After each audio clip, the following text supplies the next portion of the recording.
Like, it's so easy to just imagine. Ladies and gentlemen, greetings and welcome to our fourth lecture.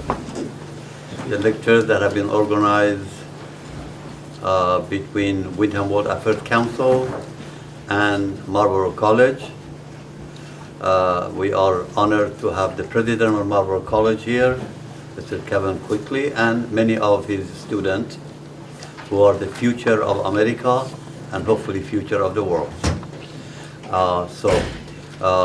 Tonight our speaker will cover a subject very, very important, and I would love to Dr. Quickly to give full introduction to background our speaker, the topic, and its importance for our community.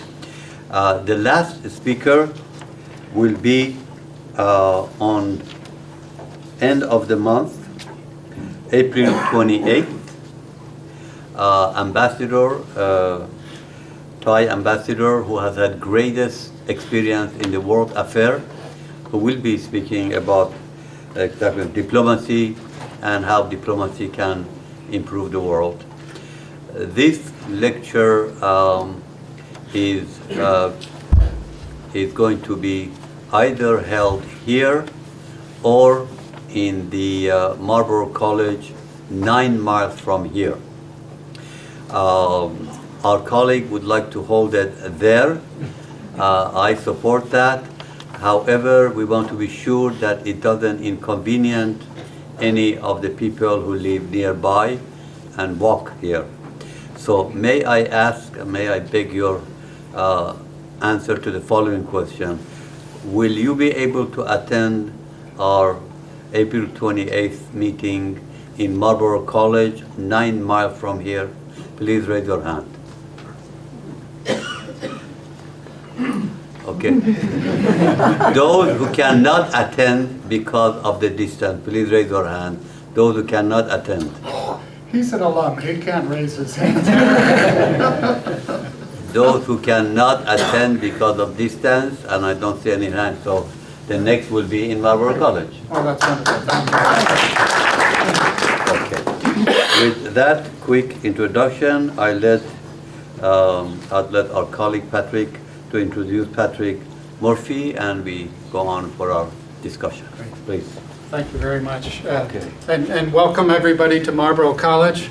If you've been reading in the Reformer and the Commons, the college is in the process of moving our graduate school, which has been in this building, up to our campus in Marlborough.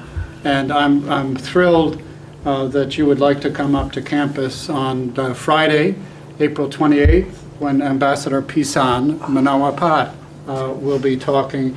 And in a way, it's a great compliment to Deputy Assistant Secretary Patrick Murphy's talk tonight, because in part he will be talking about the role of diplomacy in advancing his country's interest, but also he will be providing some perspectives of how diplomats from other countries perceive the work of our diplomats. And but tonight, I think it's really a special treat for all of us. And I'm just going to ask my students who had a chance to meet with Patrick and his colleague, Jonathan, where are you? Jonathan Turley, who works with Patrick, also is a Foreign Service officer. This is the fifth of these events in the series. You heard a second ago was 4. The first one doesn't count because that's the lecture I gave, but that's okay. We don't mind. And what we do is we have a seminar with the students at Marlborough. In that seminar, will you raise your hand? Great, it's wonderful to have you. And then with our speaker, we have dinner together, sometimes joined by community members or representatives of the Windham World Affairs Council. And then we have this lecture, and 5 of them will be in this space. And then the last one will be up on campus. So it's really a treat. Now about Patrick, Patrick is, this is his 25th year in the Foreign Service. He started out, a great way to start, right Carl, as a Peace Corps volunteer. He was a Peace Corps volunteer in Cameroon, worked for the World Wildlife Federation and also for the Overseas Development Corporation. Nancy Birdsall from the Center of Global Development is kind of the successor organization to the Overseas Development Council. He's had postings all around the world, but mainly with the focus on Southeast Asia, where he's worked on issues in particular related to Burma, and before his current position where he's the Deputy Assistant Secretary responsible for Southeast Asia, the ASEAN countries,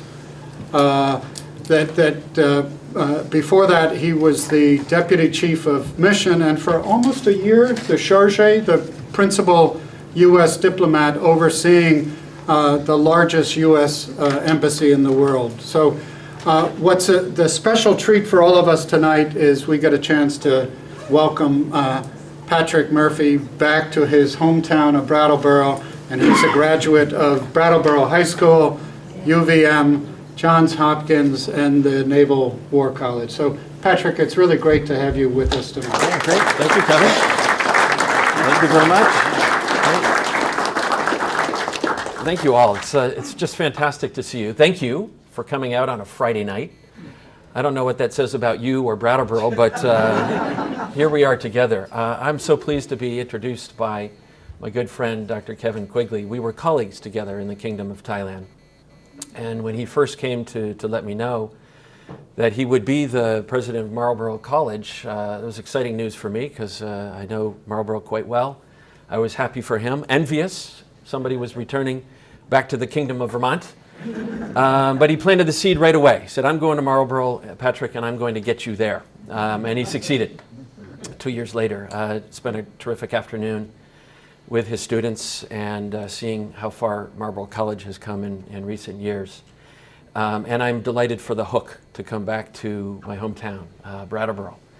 I'm particularly pleased to be speaking with this audience because when I was a high school student here in the late 70s, I would come occasionally to Wyndham World Affairs Council gatherings and was inspired by many of the speakers and also the interest in world affairs that this community has and experiences. I'm very grateful for having grown up in Brattleboro and being a BUHS graduate. While I was there, there were some very unique opportunities to be exposed to government, to international relations, to the greater world. I think those were the beginning seeds of what's become normal now for many high school and college students, but had some great opportunities there, and I'm grateful for this community for supporting it, including the American Legion here, which sponsors, I hope still in Vermont, something called BUHS State. It was a great exposure to how our state government functions. And from there, I was gifted with the opportunity to represent Vermont and Washington as a 16-year-old at Boys Nation. And that summer in 1980, my first visit to the State Department. Little did I know then that I would be spending most of my waking hours in the corridors at Foggy Bottom. So I've had a terrific career, and it all did begin here in Brattleboro. But I'm here today to talk to you a little bit about diplomacy, what we're doing these days. How it's working with a particular focus, like Kevin said, on Southeast Asia. Now that I have responsibility for our relations with the 11 countries that we define as Southeast Asia, our bilateral relationship and the multilateral relationship we have through various mechanisms. But first, what I thought I could share with you is how important I believe diplomacy is in the conduct of our foreign policy and protecting and advancing our national interests. I was saying earlier today, one of the students, among many good questions that I received, was a question about challenges as a diplomat. And one of the big challenges I find in my career is that we don't have a natural constituency in the United States. There are not many Americans who know about the State Department's work, the career of the Foreign Service, and what diplomacy does. We know what diplomacy does when it doesn't work. And when it doesn't work, we have conflict. We have turbulence. We have waves, disturbances in the force, if you will. But when it's working well, the successes are smaller and less visible. But in fact, what we do as diplomats is very, very varied. First, we are promoting our economic interests, American business and trade overseas, and this is increasingly important in a globalized world where technology has had an impact on how we conduct and manage our economies. And we are all about achieving fair and free access for our businesses, protecting the intellectual property that American businesses produce, and trying to level the playing field, bring about standards, bring about labor rights when we are conducting business around the world. This might not be known to many Americans, but we have a lot of laws that our businesses have to adhere to overseas. One of the ones I'm proudest of is the Foreign Corrupt Practices Act. And our businesses have to adhere to some pretty high standards. You hear a lot about corruption around the world, a lot about shady deals and backroom deals. Sometimes our companies feel they're at a disadvantage, but they have to adhere to those high standards. And over time, it leads other countries to raise their standards so that we're all conducting business to the betterment of our populations. State Department, Foreign Service, does a lot when it comes to advancing American business and protecting a business overseas. We also build alliances and coalitions to protect our homeland, to advance our progress on meeting many global challenges. And these days, there are many challenges out there.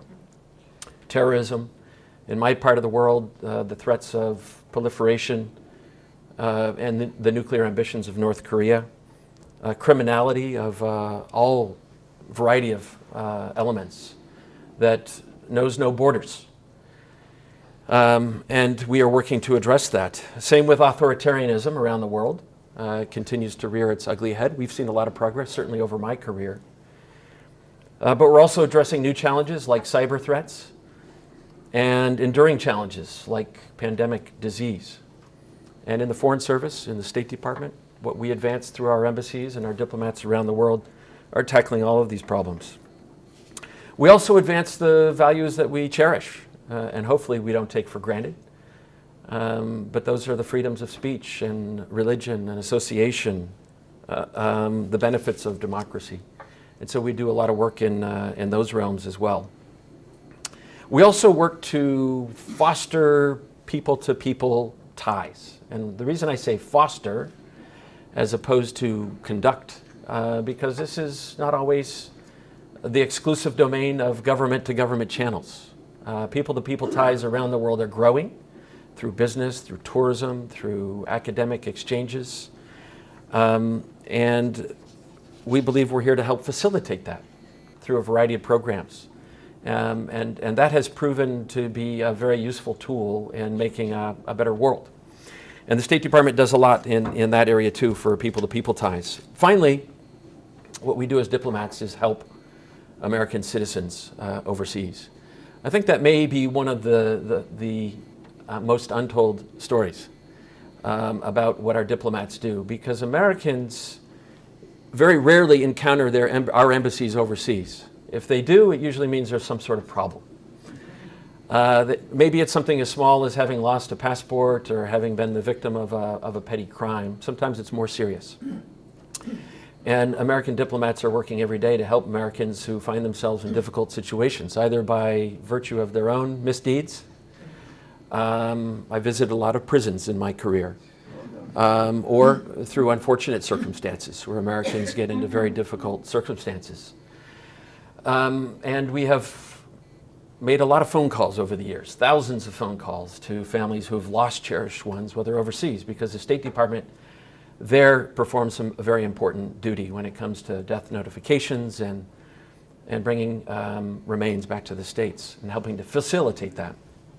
As I say, a lot of Americans don't know that we do that kind of function. And our embassies also provide other services for Americans who live overseas and need their Social Security checks or want to help bring foreign spouses or family members or friends to the States, and those foreign nationals need visas. So the U.S. State Department facilitates the adjudication of visas in addition to providing passports for all Americans who travel. That's a State Department function as well. So we do a lot. It makes for an exciting and a varied career, I can assure you. But at the end of the day, what it is an honor to represent our country overseas. It's an honor I cherish every day, and have done so for the past quarter century, and still have a few years left in me in this career. We kind of view diplomacy as the first line of defense, and that's where I say when diplomacy doesn't work, we can see the results. We don't always see the results when it succeeds, but it's a very effective tool, and I want to share with you how we believe it is effective in a part of the world that I really enjoy, and that's Southeast Asia. Could I just ask, a show of hands, has anyone been to Southeast Asia here in the audience? Okay, fantastic. That's a big difference from 25 or 30 years ago. I think if we had asked, had anyone been to Southeast Asia, there may have been a few hands. It might have been in the service of our country during a time of conflict, because that kind of defined our view of Southeast Asia. The Vietnam War, the Indochina War writ large, and the impact it had on the region. And that's where I kind of want to bring you back. I want to bring you back a few decades in terms of how we viewed Southeast Asia. I won't go back unless we have questions about the Vietnam War, but let's look at the late 80s, early 90s. That's when I had my first exposure to Southeast Asia. This was the end of the Cold War. And our diplomacy, our true diplomacy with Southeast Asia was relatively limited. After the Indochina conflict, we didn't have very strong relations. We had no relations with Vietnam from 1975 on for another 2 decades. I'll come around to the end of that story. But we had no contact. We had very, very limited contact with other scenes of conflict like Laos and Cambodia. Burma, one of the Southeast Asian countries, Myanmar we call it as well, was in isolation, a long period of isolation. We had good, strong relations with countries like Singapore, the Philippines, and Thailand, but they were really shaped and had been shaped from a Cold War lens. So we kind of had limited engagement with this region. It was also a very impoverished part of the world. Conflict had contributed to that, the colonial experience, internal differences had resulted in a lot of poverty across this region. So our limited engagement at the time reflected also relatively limited interest, especially after the Cold War. During the Cold War period, it had driven an ideological approach to the region. But after that, when our interests were diminished, our engagement was diminished. So trade was very minimal. This was not Europe. This was not Latin America. We had a diaspora here in the United States, but their ties with their homelands were very limited because, of course, most of them had fled conflict and come here as refugees or seeking safe haven or better opportunities. And the region itself was not viewed as being geostrategic, like Europe, like the Middle East. It wasn't leading on any transnational global challenges. Our focus in the Asia Pacific was on Northeast Asia, Japan, Korea, and emerging China, which is where I first served in the Foreign Service. I don't think many could have imagined then just how much and how quickly this region would change for us. Southeast Asia of today is really hardly recognizable. I know certainly for me, it has come about more quickly, more rapidly than I had anticipated. And it's a much different region itself. Therefore, our relationship with the region is quite a bit different. Now, we defined some of our new approach under the Obama administration as the rebalance, the pivot to Asia, the rebalance of U.S. engagement with Asia. I'll share with you, having lived through the formation of that policy and the conduct of that policy, what it wasn't. It wasn't a relationship that was new. It was bringing together all of the lines of our mechanisms for communication, for engagement with the region into a comprehensive, consolidated policy. It was also an effort to reflect the reality of what this region had become, the Asia Pacific. Very important for our national interests. Across all lines, people-to-people contacts, trade, commerce, security, and defense.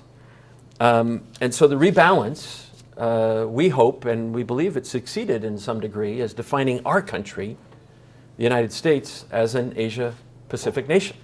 And I think like many of you, except for our young folks, the rest of us grew up with a Eurocentric view of our relation to the rest of the world by virtue of immigration patterns and trade and our security alliance through NATO, the World War II experience. But the reality is we are at the same time and have been for a long time an Asia-Pacific nation. Anyone who's from the West Coast knows that already. But the rest of the country has taken some time to catch up to the fact that much of our trade is with the Asia-Pacific. The majority of our naval assets and much of our security interests are in the Asia-Pacific. And we as a country are increasingly Asian-Pacific. When you look at immigration trends over recent decades and who we actually are as a people, it reflects to a great degree the fact that we are an Asia-Pacific nation. And we should no longer be viewing the Pacific as our backyard, but as our front yard. And that was the intent of the rebalance. Now I'm going to get to how the new administration views it. They won't be using the same buzzwords. Every administration has their new approach. But in the Asia-Pacific, a lot of our interests are very enduring. So I believe and anticipate that many of our policies will be very consistent, as they have been for many years. Here's what this region looks like economically. When you look at Southeast Asia, now I'm talking the subset of Asia, more broadly, half the world's population is in the Asia-Pacific. In Southeast Asia, about 650 million residents are there. That's a huge number. That's a very big percentage of world population. And that has transformed this region into a global powerhouse. If you look at Southeast Asia as a collective, it's the 7th largest economy in the world. A combined gross domestic product, GDP, of $2.5 trillion. So with 650 million people, it's become a big market and also a big source of products and trade with the rest of the world, including the United States. Southeast Asia is the top destination in all of Asia for investment and exports, and we estimate creates and sustains about 600,000 jobs here in the United States. And the United States is the 4th largest trading partner. Southeast Asia is the 4th largest trading partner with the United States, behind China, Canada, and Mexico. So just purely from an economic perspective, Southeast Asia is pretty important for our interests. Strategically, has become a very important partner and destination for our policy objectives. Now, when I say Southeast Asia, we define it as 11 countries. The 5 countries of mainland Southeast Asia: Burma, Cambodia, Laos, Thailand, and Vietnam. And what we call maritime Southeast Asia: Philippines, Indonesia, Malaysia, Brunei, Singapore, and Timor-Leste. Timor-Leste is a small country, the 2nd youngest country in the world. It celebrates its 15th year of independence next month, also part of Southeast Asia. Why is it important strategically? ASEAN, the Association of Southeast Asian Nations, brings together 10 of these countries in a community that is increasingly mature and important. It was founded in the 1960s. This year, ASEAN celebrates its 50th year of existence and its 40th year of relations with the United States. So it has grown from just a couple of countries to all 10 countries, and was created to kind of balance relations with superpowers, to sort of stay out of the Cold War fray and to try and reduce conflict among countries. And indeed, since all 10 countries joined, there has been no conflict among the 10 countries.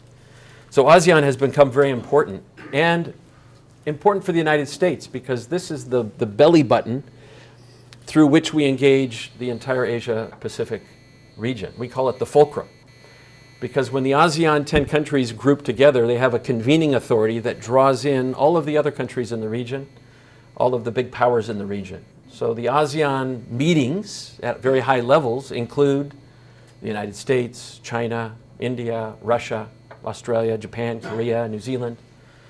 There's even a grouping, and it's probably the only such subgrouping, that includes North Korea in the same room. So you have this collective that's very important to us. Also in Southeast Asia, so you have population You have this ASEAN collective, and you have some very interesting ethnic demographics. A very substantial Muslim population. That's important to us as a country that has 4 or 5 million Muslims among our citizens. But it's also very important given the obvious global the global implications of foreign policy these days. And what does that mean by many Muslims? Indonesia is the largest Muslim country in the world. Almost 300 million Muslims, larger than any of the Muslim countries in the Middle East. And it's by and large, a moderate Islam. You also have Muslim majorities in Malaysia and Brunei, and Muslim minorities in most of the rest of Southeast Asia. And by and large across the region, it is a moderate practice of Islam. And that helps serve as a counterbalance to some of the more challenging aspects of Islam in the Middle East. We are partnering with all of these countries in countering extremism and the scourge of terrorism. And Southeast Asia is not immune from terrorism. It's not quite the hotbed that the Middle East is, but there are individuals and entities that have found their way into Southeast Asia. And this is the good news. We are very close partners with countries like Indonesia, Malaysia, and Brunei in countering terrorism there. I'll come back around to that a bit later. Strategically, this part of the world is very important for its geography. You've probably, some of you, heard of the South China Sea, maybe the most disputed, contested swath of territory anywhere on the globe because of the number of countries that claim territory within this body of water. But it's not just any body of water. Trillions of dollars of commerce pass through this part of the world, and much of it coming to and from the United States. So we have enormous interest in the South China Sea to ensure freedoms of navigation, freedoms of overflight, freedoms for free commerce. And so defending these freedoms becomes very important for the United States and our efforts to prevent any one country from dominating through coercion or force over other countries, how the South China Sea situation gets resolved. We're very much hoping for a rules-based approach to this contested part of the world. Southeast Asia is also important because we partner in countering a whole host of challenges. Some of them I've already mentioned that have an impact there and around the world. North Korea, the proliferation, the nuclear ambitions, tackling trafficking in persons, trafficking in wildlife, huge problems that have close connections to other nefarious activities of a criminal nature, cybercrime, climate change, global health issues, UN peacekeeping. We're partnering on all of these issues in Southeast Asia. If I didn't mention it, the United States globally, this is a surprise to some people, we only have 7 treaty allies around the globe. Now, granted, one of them is NATO itself, which comprises many members, but we only have 7 treaty allies. 5 of them are in the Asia Pacific. 2 of those 5 are in Southeast Asia, Thailand and the Philippines. So it's very fitting you'll be hearing soon from my good friend, Ambassador Pisan from Thailand, because Thailand is one of our 5 treaty allies in all of the Asia Pacific. We have other partnerships that aren't quite treaty alliances, but emerging partnerships, enduring partnerships. And some of the key ones I will share with you are Singapore and Vietnam. It's amazing to say that. Just yesterday, my colleague Jonathan and I took the ambassador of Vietnam for the very first time, any Vietnamese official, to make a visit to West Point, U.S. Military Academy. And we were greeted by wildly enthusiastic 4,500 cadets who shared in the historic moment of a former adversary that is now a growing friend and a growing strategic partnership. We've come a long way in 40 years with Vietnam. We've come a long way in 10 years with Vietnam. And so I count that as an emerging partnership with the United States. I mentioned earlier people-to-people ties, and we do this as diplomats. Southeast Asia is amazing when it comes to people-to-people ties. I saw a lot of hands here. Americans travel to Southeast Asia for business, for tourism, for academic pursuits. Many Southeast Asians come here to the United States. Tens of thousands study here every year. There are millions more of tourists who go back and forth. Many Americans reside and retire in Southeast Asia these days. Big populations in the Philippines and Thailand, tens of thousands of Americans who live there. We have initiatives with young people. Over 100,000 Southeast Asians participate in an initiative that was started under President Obama. And there's growing appreciation for American values and the pursuit that we all have of mutual prosperity, stability, peace, opportunities, etc. The people ties are really quite phenomenal. Let me just give you a couple examples, and I hope to hear some questions from you when we talk about Southeast Asia. I might cover some of the countries that a few of you have been to. I mentioned the Philippines.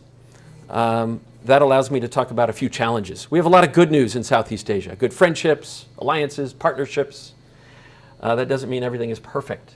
There are challenges. There are challenges with setbacks in democracy, the terrorism issues that I talked about earlier, etc. And even democracy itself can sometimes produce challenges. And we have one in the Philippines. Long-standing ally, friends, closer people-to-people ties, perhaps of any relationship we have almost anywhere in the world. Why? 4-5 million Filipino Americans, hundreds of thousands of Americans who call the Philippines home, extremely close economic relationship, and a shared history where our two peoples have sacrificed treasure and blood in the pursuit of basic freedom. So it's a very close relationship with the Philippines, but they have a new president who was elected last year, has proven to be a little bit unpredictable. Yeah? Do we know something about unpredictable? Elections can do that, right? So President Duterte has some lofty ambitions for his country, greater prosperity, and an effort to rid the country of the scourge of illicit narcotics. We can relate. We can relate to what drugs do to our communities, to our young people, and in the Philippines it's a big problem. So we share the objective with him and his government of tackling the drug problem. Now it's the conduct of the drug problem right now that's pretty problematic for our relationship, particularly the rise and the increase in extrajudicial killings. Over 7,000 people have been killed in the war on drugs since last year, and the bulk of those deaths have taken place outside the rule of law. So that causes us some concerns that we have to work on. Thailand, you'll hear from Ambassador Pisan, those who come to see him. He's a great diplomat, he's a good friend, a strong ally. We have a long shared history with Thailand. Began largely in World War II, but it goes back to centuries earlier. This is the most enduring diplomatic relationship we have anywhere in the Asia Pacific. I think 184 years of diplomatic relations. As Kevin mentioned, our largest embassy in the world is based in Bangkok, and that represents not just our interests bilaterally, but our regional operations from that embassy. But we do that because we have a good friendship with Thailand. And Thailand right now is going through an important transition, a royal transition. The longest reigning monarch in the world passed away last October. King Rama IX, and his son has assumed the throne. And that's a difficult period of genuine grief for Thailand, and we share that grief with them. In the backdrop, Thailand is under military rule and has been for the last 3 years. And the ouster of an elected government has caused some challenges in our relationship. We're trying to work through and trying to encourage Thailand to get back to democracy. But that is an area of challenge. Cambodia. Cambodia, on one hand, one of the greatest success stories of recent decades, emerged from some of the worst conflict any country has ever experienced. First tied up in the Indochina conflict, then a domestic civil war, and the utter terror of the reign of the Khmer Rouge in that country. Cambodia's come a long way. A lot of reconciliation. Fastest growing economy in all of Asia. They have growth rates that we are envious of here in the United States, and they are emerging from poverty into middle class status, and it's great to see that. However, the government is led by an individual who is the longest reigning leader in all of the Asia Pacific, and the space for political discourse is shrinking. The treatment of the political opposition and civil society is becoming tighter, so we have some differences and challenges in Cambodia. In Burma, it's a country I've spent a lot of time in. I lived there, I was assigned there. I've managed our relationship in different capacities. over 2 decades.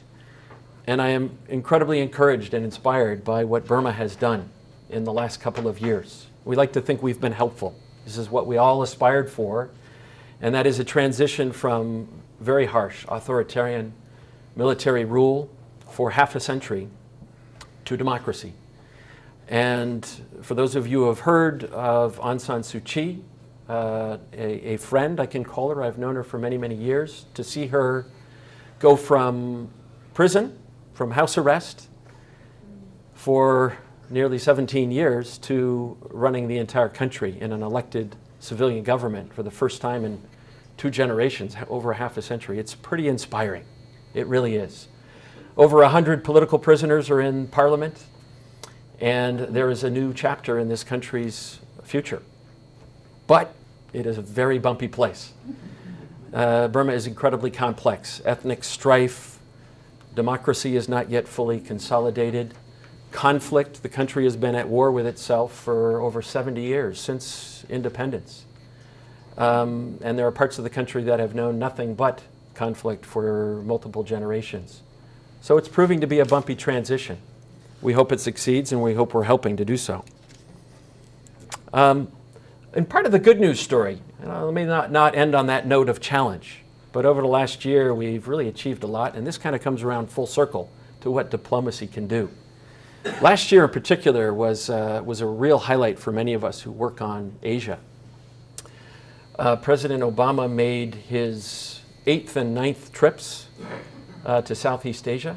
He went to Vietnam last May, very historic visit. He wasn't the first U.S. president to go, but he went under an entirely new partnership in a new environment, with both countries bringing changes to the relationship.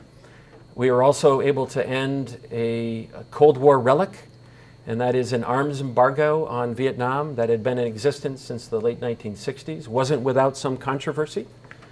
Vietnam still has a form of government that differs greatly from ours and has some human rights challenges, but there's been a lot of progress. It's a big partnership, and we are keen to end the kind of pariah treatment of Vietnam and brought to an end that embargo. And the Vietnamese have had some very senior visitors come to Washington. Also last year, we had the Prime Minister of Singapore come visit the White House for a state visit. And Aung San Suu Kyi, as the state counselor, foreign minister, de facto head of her country, came not as a political prisoner, not as a former political prisoner, but the new leader of her country. And that was pretty exciting in September.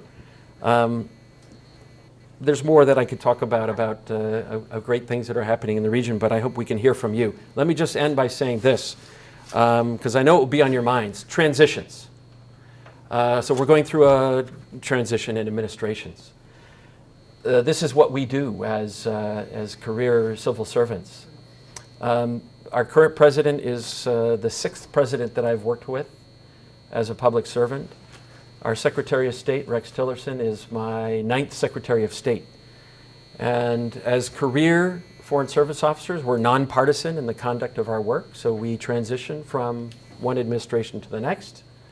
We remain faithful to our oath, which is not to an individual, but our oath of office is to the Constitution and its principles. So as we go through changes now, there's quite a bit that's familiar. New people, new ideas, a relook at many of our policies, early struggles in terms of implementing new ideas and working with Congress, et cetera. We have a new president and those who surround him who are new to government, new to public service. And I think you're seeing that in some aspects of the transition. But in Southeast Asia, where I have responsibilities, I mentioned earlier we have a lot of enduring interests. And I am very confident that many of them will be sustained. A few things upcoming. We've already seen the Prime Minister of Japan come to the United States. President of China is here in the United States as we speak. So 2 leaders from the Asia Pacific have come. More will be coming later in the year. We've also had some pretty senior visitors go out to the Asia Pacific very early in the administration. Secretary of Defense Mattis, Secretary of State Tillerson have already made visits and have additional visits planned. Vice President We'll be going to Asia in 2 weeks. Northeast Asia, we'll be going to Indonesia and to Australia. We will be hosting in Washington many visitors. We've already had the foreign ministers of Singapore and Malaysia visit. This week I joined Secretary of Defense Mattis in welcoming the Singapore Minister of Defense. And more to come. We have some senior Vietnamese officials coming and foreign ministers from the entire ASEAN collective likely coming later in the year. So lots of things happening. Given the show of hands, I know I'll get some informed questions about Southeast Asia, but I'm also happy to answer any questions about diplomacy and what we do at the State Department. And I would like to make a very, very impolite request. I know many of you have been in Asia.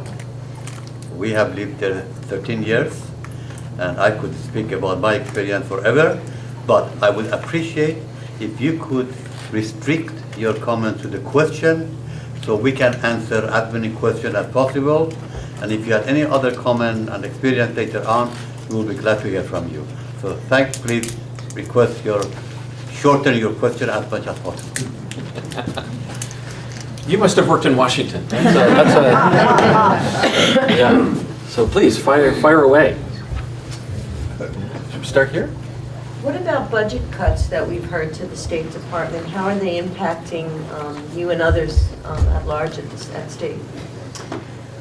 Two parts to answer that question. First, in terms of concrete impact, none yet, because this is the beginning of a long process.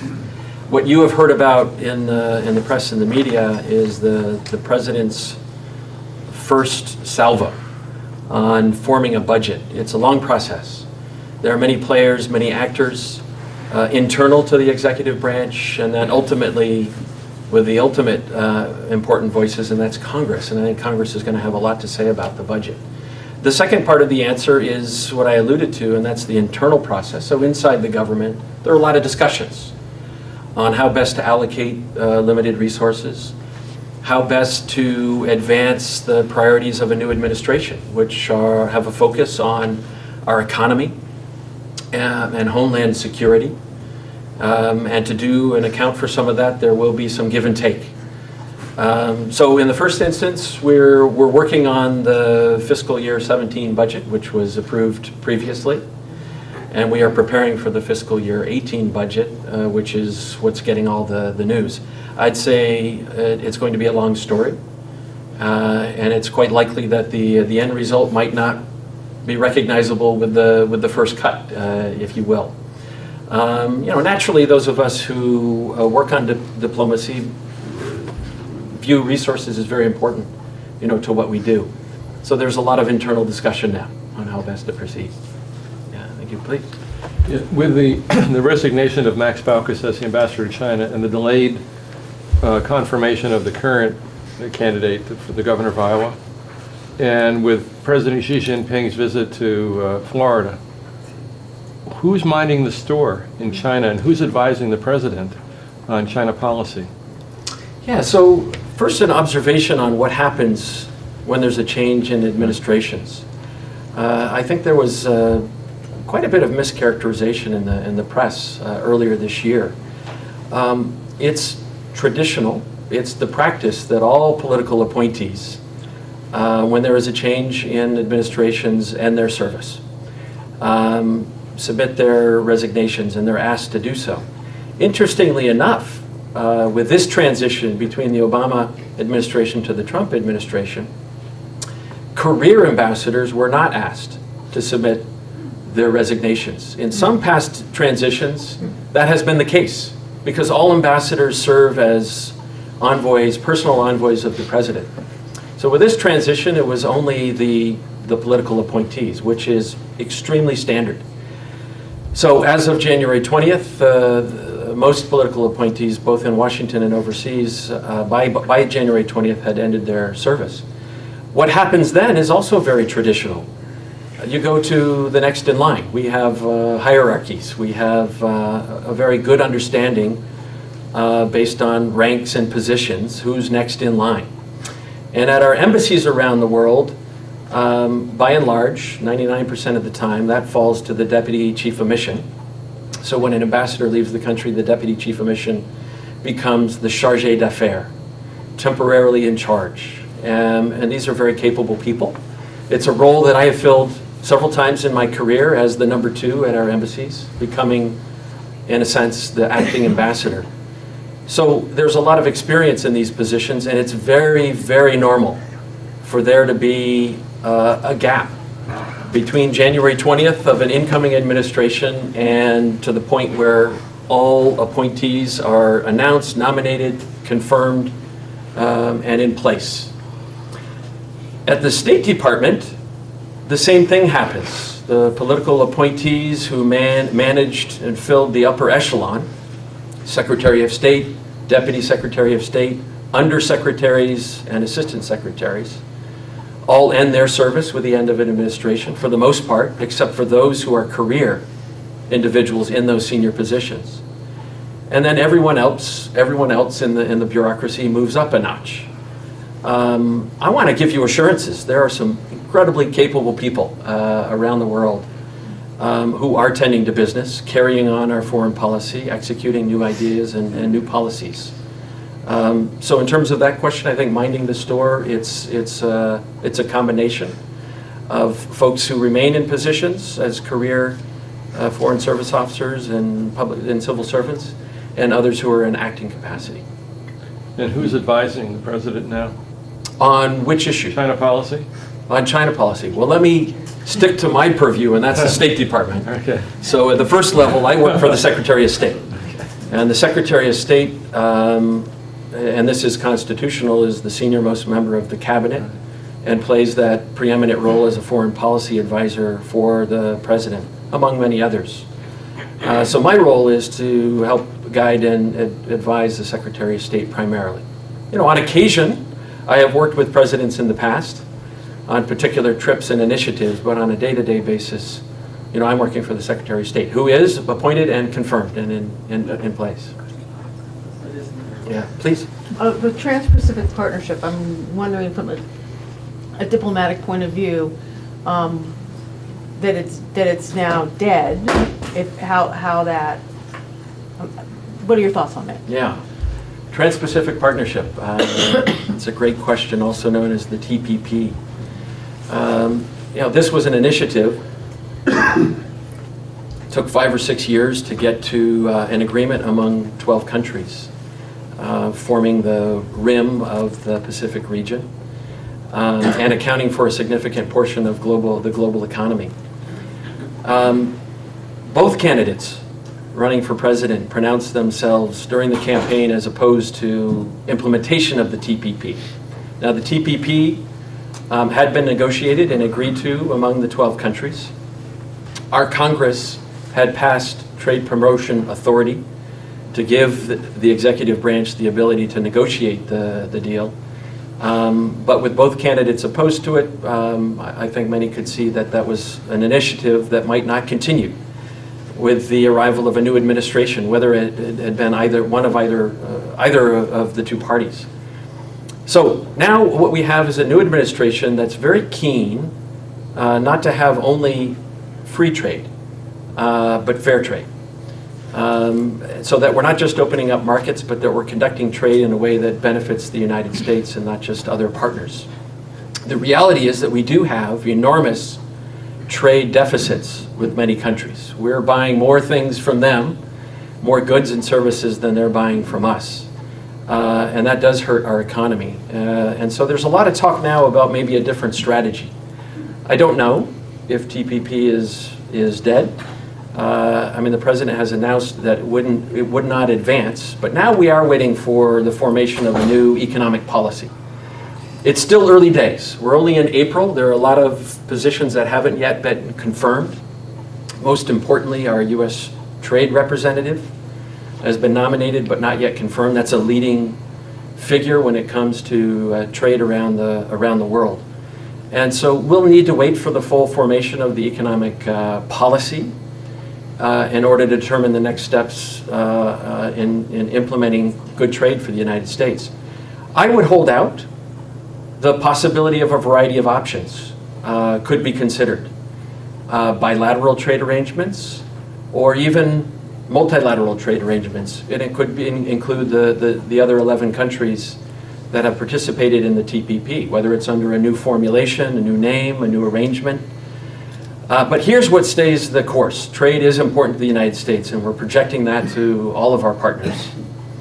I won't hide the fact that we are hearing some disappointment from those participants in the TPP who went through reforms, who made a lot of changes in their domestic regulations and legislatures to meet the high standards of TPP. And they were hoping for full implementation of this, both for the trade benefits, but also for the geostrategic aspects of a major multilateral trade arrangement. Countries now are adjusting to something that will be a little bit different. And as I mentioned, with all the engagement that's underway, leaders coming to Washington, Washington getting out into the region at very senior levels, trade, commerce, economic arrangements figure very, very high in the discussions. I beg you one request, impolite request from you. Could you repeat the question because not everybody can hear it? Yeah. So everybody. And let me hear, how many questions do we have? Please raise your hand. Okay, 1, number 2, number 3, Dr. Love, number 4, Mr. Akhari, number 5, and number 6. Okay, Kevin is going to be helping with that one, so please make your question brief, and Kevin will make sure that you guys get your chance. And if any other question after that, we will take it for you. Go ahead. Number 1. Yes. You said though, during the Obama administration, he started people-to-people programs in Vietnam with the United States, and I was wondering what were they? Yeah, great question, thank you. So people-to-people ties with Vietnam, an initiative started under the Obama administration. First I'll say there were many people-to-people ties already underway, nascent and growing over recent decades. Under the Obama administration, a number of these were stepped up. One of the most exciting initiatives that endures to this day was started across the entire region, the Young Southeast Asian Leadership Initiative, YSEALI, kind of a mouthful of an acronym. But all of the 10 ASEAN countries are participating. And this is a network to bring young, emerging leaders together, working with both the United States and among themselves, and dealing with issues like entrepreneurship, innovation, communications, English language acquisition. Some of the superstars have been selected to come to the United States to be engaged here. Others have moved across borders in Southeast Asia. And this program enjoys some of its greatest popularity in Vietnam, wildly successful. 20,000, Jonathan? 20,000 plus young Vietnamese are partaking in that program. We also have increased opportunities for Vietnamese to study in the United States. And this is really quite remarkable when you think about where we were with this country several decades ago. Vietnam, on the list of all foreign countries sending students to study in the United States, is now in number 6 place. Over 26,000 Vietnamese students study here every year, and they're moving up a notch every year. That's really quite remarkable when you think about it. So and the other good part of that story, the good news part of that story, is they're going home. They get their education, they're going back to Vietnam to contribute to a really vibrant, growing economy. Very fast growing, very vibrant, very innovative. It's just incredible the changes that I've seen in Vietnam over the last 25 years. There are other initiatives, but let me cite one that was helped and fostered by the government, but now will largely be in private hands, and that's something called Fulbright University Vietnam, FUV. And Fulbright University Vietnam will be opening, we hope it within a year's time, in the south, in Saigon, now called Ho Chi Minh City. This will be the first university in Vietnam that has complete 100% academic freedom. It will be separate from the state system of universities, a very American, Western style of teaching and learning. It has a board of directors that are international. It has a new president who's Vietnamese. And it's going to be a very exciting opportunity and choice for Vietnamese to get an education that we associate with education, free-thinking ideas, and the pursuit of academic freedoms right inside the country. So those are just a few of the examples. There are many more. We exchange academic experts through our Fulbright programs. Also, and I think for people like me and Kevin, former Peace Corps volunteers, one of the most exciting things we did last year is reach an agreement between the United States and Vietnam to start the first ever Peace Corps program in that country. And we hope the first volunteers will arrive next year. And imagine sending volunteers to teach. For many of us, we used to send combat boots, and now I like to say the loafers and the sandals will be going to Vietnam. So it's a completely different approach. So those are some examples. Number 2. So I'm really curious about your experience in Burma, because you said that a large part of your career was spent there. And when I traveled there, I was actually really touched by how many people I talked who experienced human rights violations. And so my question, and I'm sure it has been changing over the last 10, 20 years, and I was wondering, where is your personal criterion? When do you speak up and step in? And when do you say, okay, it's not my thing, we shouldn't step in? I'm kind of curious about it. Yeah, it's a great question. Has anyone else ever been to Burma, Myanmar? Oh, fantastic. It's one of my favorite countries in the world. It's a terrific, compelling, inspiring, culturally rich country and collection of peoples with over 125 distinct ethnic nationalities, ethnic groups in the country. It's by happenstance that a good portion of my career has been devoted to this country with different jobs I've had over the years. The change there, the significant change, is really quite new. This is not a place where I can say it's been 2 decades of evolution. It's really only in the last 5 or 6 years. When there were moves by the military government, having been in power for 50 years, began some reforms that led to gradual change and confidence building, and the United States was a partner in that process. And that allowed us last year to end sanctions on Burma. We had sanctions in place, most of them for the better part of 2 decades plus. And I was, having been a diplomat through these decades, in the interesting position of having been part of creating and imposing sanctions, and then involved in the process of lifting sanctions. The latter is much more difficult, believe it or not. It's easy in moments of emotion and crisis to elect this tool of sanctions, which is a fairly draconian tool.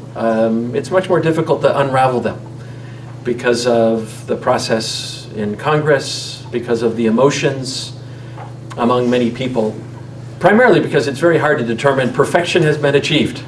There's always going to be some issue where somebody believes pressure is the way to bring about change. So the changes in Burma are relatively new. It puts us in a good position, not only ending sanctions, but last year we launched, when Aung San Suu Kyi came to Washington in September, a U.S.-Myanmar partnership. And I led our delegation to Naypyidaw, the new capital of Burma, last November, to launch the U.S.-Myanmar partnership with our ambassador there. And let me tell you how refreshing it was to be at the table with 22 Burmese ministries represented, civilians and uniforms, to talk about all the issues of the day, all of the challenges in the country, all of the regional challenges that we want to work on together. And the reason I say it was refreshing because I had lived in and served my country in Burma a decade and a half earlier. And living there 3 years during authoritarian military rule, I could see firsthand a population of 55 million who suffered greatly with extremely limited freedoms. So last year, we were able to make these changes and have this new partnership. Now, the good thing about being diplomats is we don't always exclusively talk about good things in our relations with other countries. When you're a partner, when you're a friend, you can speak pretty frankly. And I think that's the case with Burma. Although they have made a dramatic transformation from military rule to civilian elected rule, government, there are still a lot of hurdles to overcome inside that country. Consolidating democracy, ending conflict, treating people with full respect. And we speak frankly, publicly and privately. Your question about when we choose to do so, it's a matter of policy consideration depending on circumstances. But most recently, within the last couple of weeks at the Human Rights Council in Geneva, we worked with other partners to put into place a mechanism that expresses some concerns about conflict, about human rights inside Burma. We renewed the mandate of a special rapporteur on human rights, and we called for the formation of a fact-finding mission, international fact-finding mission to go to Burma, Myanmar to explore some of the recent conflicts and challenges in the human rights realm. And I can share with you, that's an outcome that the new government of Burma did not agree with. They're not looking for international scrutiny. They're not looking for anything that has the appearance of pressure. They believe the circumstances inside the country are quite complex and need to be resolved domestically. But this is just an example. We can be friends and partners and try and help them with their peace process and national unity. But when there are concerns, we speak out about them. And we do just that with this country like we do other countries. So you spoke up, for example, with the Rohingya. The resolution in Geneva addressed a number of issues. First of all, the progress that's been achieved, transition to a civilian government, but also raised concerns with the plight of the Rohingya population in Rakhine State, ongoing conflict in Kachin and Shan states in the northeast, for example, and some of the basic freedoms that are evolving but leave some room for improvement. Freedom of expression in the media is a challenging area in the transition. Yeah. Here's the thing about Burma. Expectations are enormously high inside the country and around the world. And there's a very big burden being placed on the new government and Aung San Suu Kyi to solve everything overnight. It's going to take years. It's a very complex country, emerging from 50 years of authoritarian rule and self-imposed isolation and the impacts of sanctions. And so the expectations are high for economic development, for solving the problems associated with land and with corruption, and getting people to work and live in peace next to each other. It's an awful lot, and I think it will take years, and we will have to work at it, but it's not going to be solved overnight. Specific question, do you think she will approve the Chinese dam being built? If you can. Question about the dam in Burma. There are many dams. I think you're probably referring to the Gyeonsoni Dam in Kachin State in the north, which began construction a few years ago. Controversial on that part because it's an ethnic minority area, environmental issues, land issues, community issues. Was put on hold and is now coming back into the public domain for discussion. I think these days our opinion on that is it really largely is an issue for the Burmese to contend with and to find the best path forward. We provide advice and counsel when we're asked, but with an elected government, with a functioning legislature, there are some mechanisms to tackle that. Both the country's needs for energy, almost non-existent in this country of 55 million people. They're starting almost from scratch. With protecting their resources and their environment, and again, finding unity among all the ethnic nationalities. What number are we on? Number 3. Okay. Right here. How are you? You had mentioned the South China Sea, how much commerce flows through there, our interest in right of navigation and overflight. What's your, and we'd all hope things are resolved peacefully and with the rule of law, but what's your best professional opinion? Will it be, how will it be resolved? Will it be resolved and peacefully or through other means? So the question is about the South China Sea, and I wish I had a map here. because a map can sometimes really tell an interesting story. This is a big body of water with many countries surrounding it. And inside the body of water are hundreds of features. And I use that term features because that's used in legal discourse. Some people call them islands, some people call them sandbars, other people call them coral reefs. And it is complicated when you have overlapping claims from many different countries.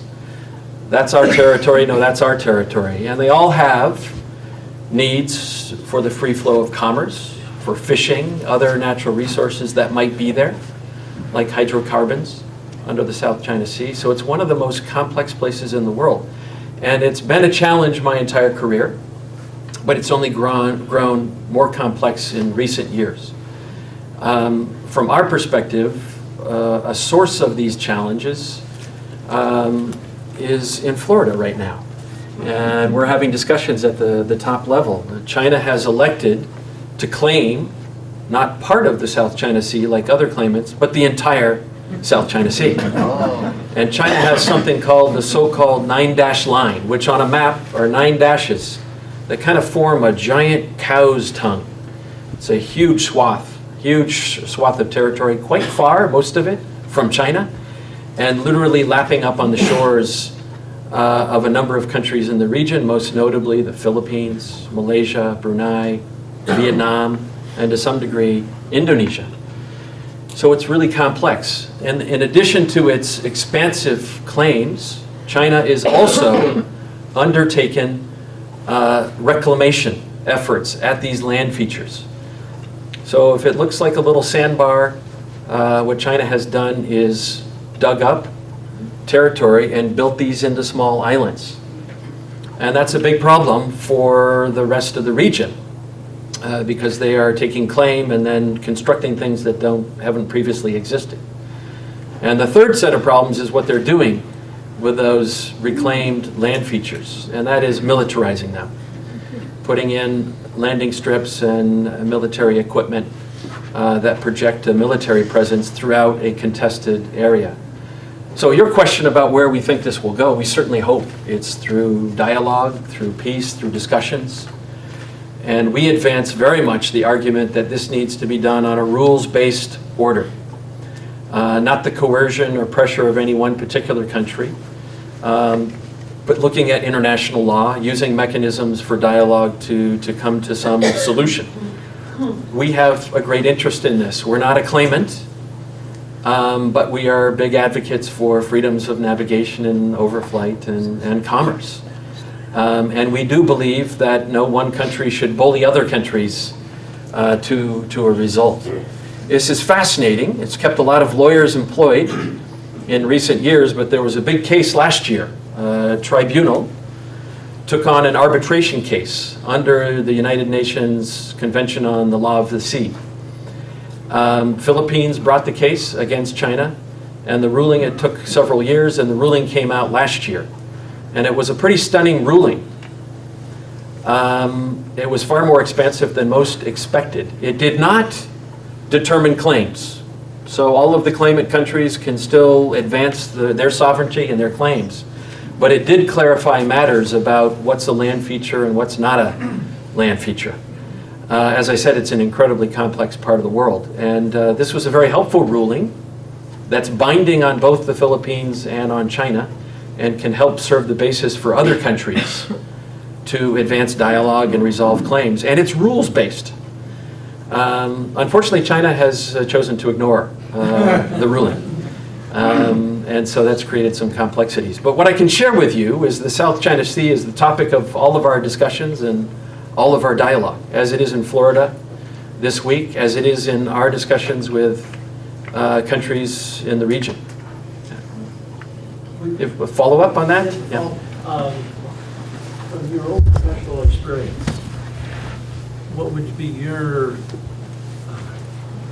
guess or thoughts on how this might turn out, as opposed to what we all hope happens? Well, it's a great question. Follow-up. What's my opinion about how to resolve this? I'll be a little cautious here, because under the new administration, we're doing policy reviews on sticky, thorny issues in the region. like nuclear proliferation, like terrorism, and like the South China Sea. So we are reviewing those issues and options and policies. It's complicated. That's all I can say. It really is. The best we can do, of course, is to advance dialogue and conversations.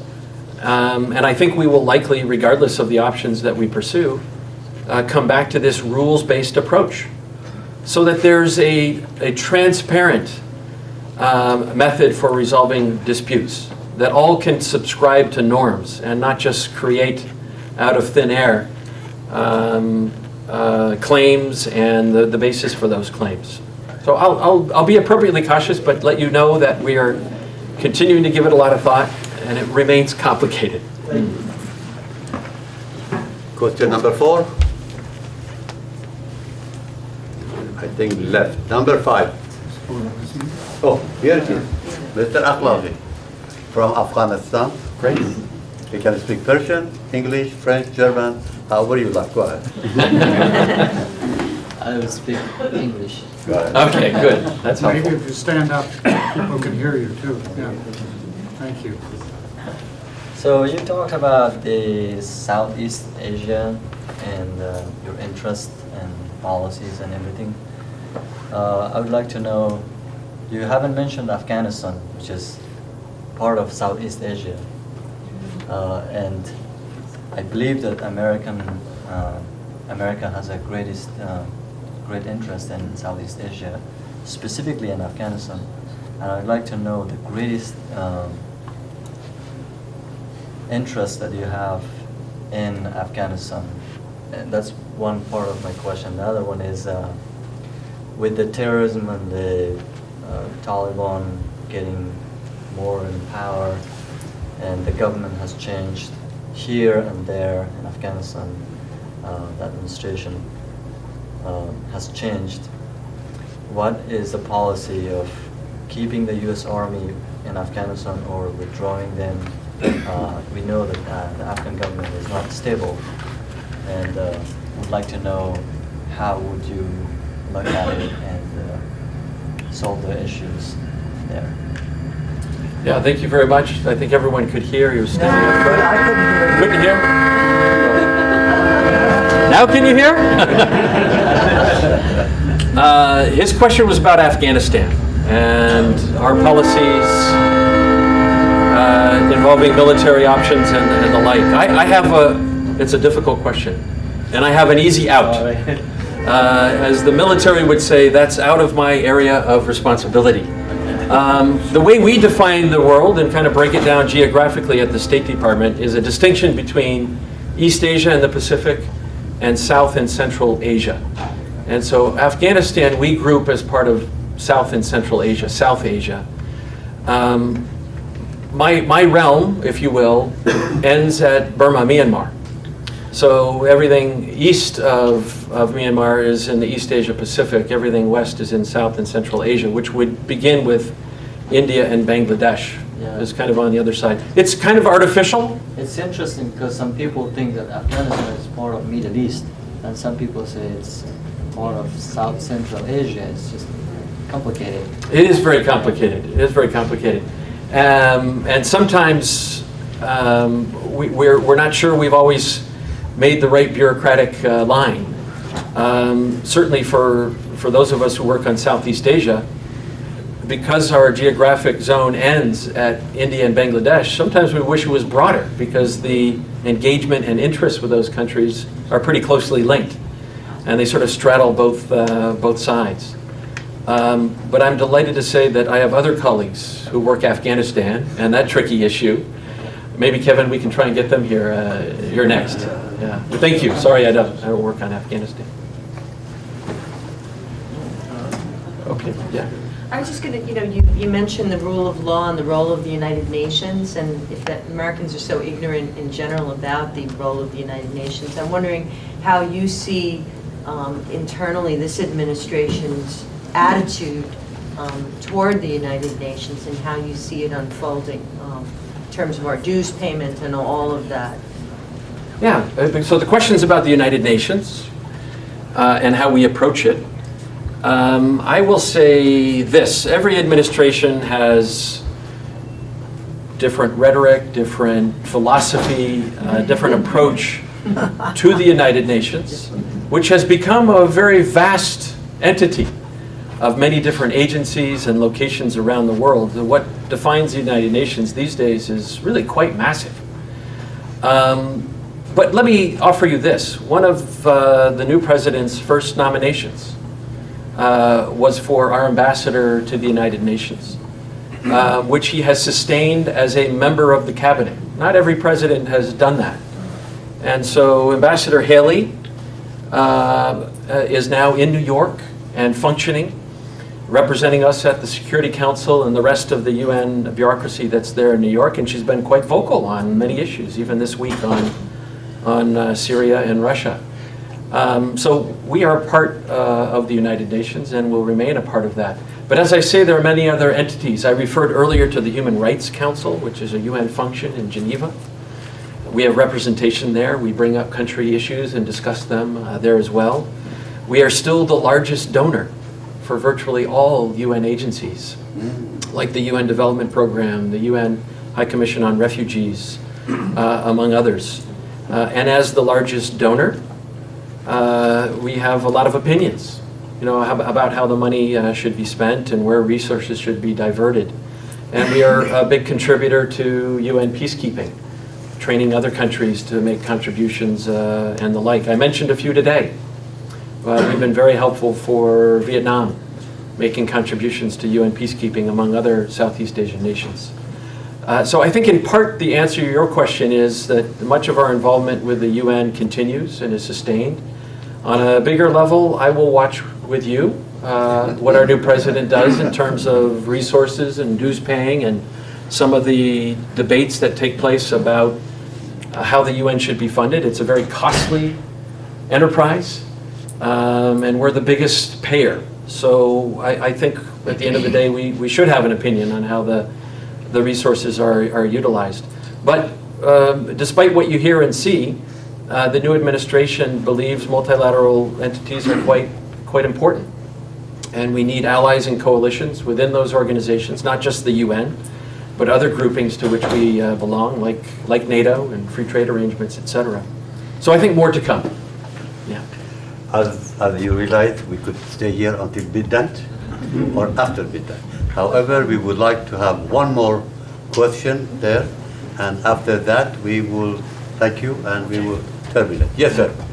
I may have been listening to the wrong TV station, but I don't hear discussion about population, world population, and modifying or containing it. Is there some perceived by countries an advantage to having high populations, where ultimately this is a finite planet and there must be a number at which the Earth cannot sustain population? So why are we in possibly alcoholic denial that we just move forward and populate? So the question is about population, a big topic for discussion. If I could just limit my view to foreign policy and maybe specifically Southeast Asia. As I said, over the decades, we have seen a lot of economic growth and development in a part of the world that was largely impoverished just a few decades ago. Cambodia, Vietnam, Laos, Burma were among the poorest countries. And if you go back a few more decades, you can add Indonesia and Malaysia, Timor-Leste to the list. The countries that have done very well for a much longer time are very limited, like Thailand and Singapore. It's a much different region now with economic growth, and the poverty rates have diminished considerably. The standard of living has risen across the region very, very significantly. And as a result, I'm not a population expert, but as a result, population growth rates are diminishing. And I think from a foreign policy perspective, when you see overpopulation, it's often closely related to economic opportunity. So I wouldn't say as foreign policy we're about right-sizing.